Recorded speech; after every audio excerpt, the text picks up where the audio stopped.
d'un an, le 12 janvier 2013, l'entreprise Bouchillou était ravagée par un incendie. Aujourd'hui, quel est l'état de santé de l'entreprise? Après plusieurs mois de doute, l'entreprise a rapidement est parvenue rapidement à reprendre les marchés qui pouvaient éventuellement lui échapper. Et avec l'effort de tous, de toute la société, une mobilisation un peu exceptionnelle, de la chance aussi certainement, nous sommes parvenus à maintenir le cap. Aujourd'hui, Bouchillou est à nouveau dans une phase offensive. Toute entreprise, pour son développement, a besoin de croissance et nous avons raccroché la croissance. Il aurait été prétentieux, il y a encore 8 mois, de penser que nous nous en sortirions de cette façon. Et voilà, les choses ont été possibles, encore une fois, avec l'effort de tous. En quelques mots, quels sont les secteurs d'activité de l'entreprise? Alors, nous avons un seul métier, c'est la fabrication de peinture, mais deux grandes zones d'intervention.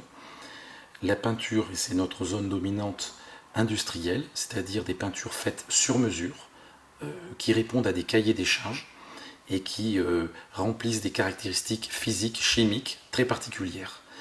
Ça implique une relation technique assez poussée avec nos clients et souvent un suivi qui est très important pour s'assurer de la fidélité de ses clients. Nous avons également une autre activité dans le plus traditionnel, qui est l'émanation d'aujourd'hui du métier historique de Bouchillou. Bouchillou était une droguerie à Bergerac. Les plus vieux bergeracois s'en souviennent. Dans les années 1800, c'était une droguerie. Et en arrière-boutique, la famille Bouchillou avait lancé des fabrications de peinture. La société a pris de l'ampleur et aujourd'hui, nous avons gardé également une partie de ce marché. Alors sur le site de Bergerac, nous sommes près de 45 personnes en permanence. Voilà. Le site aujourd'hui est organisé en fonctionnement 2-8. Donc l'usine travaille tôt le matin et assez tard le soir. Et c'est avec ce rythme qu'aujourd'hui nous arrivons à faire face aux demandes des clients, aux commandes, de manière normale et contrôlée. Alors, nous avons donc des commerciaux exclusifs qui parcourent l'ensemble de la France. Nous avons également près de 10% de notre chiffre qui se fait en dehors de la France, principalement intracommunautaire. Des pays comme le Portugal, des pays comme la Pologne, sur des produits très spécifiques, sont de bons clients. Nous avons des débouchés et c'est un axe pour nous très important, le développement au moins dans l'Union européenne. Le Tour de France, c'est vraiment pour nous, après ce chemin un peu difficile des derniers temps, une espèce de récompense qui va passer là, au pied de l'usine. Alors pourquoi ça nous plaît le Tour de France? Eh bien, c'est une épreuve qui symbolise l'effort, qui symbolise le dépassement. Ça, c'est des valeurs qu'on aime dans l'entreprise. De manière, je crois, un peu dynamique. On a été sollicité par l'organisation, le comité d'organisation, de manière très sympathique.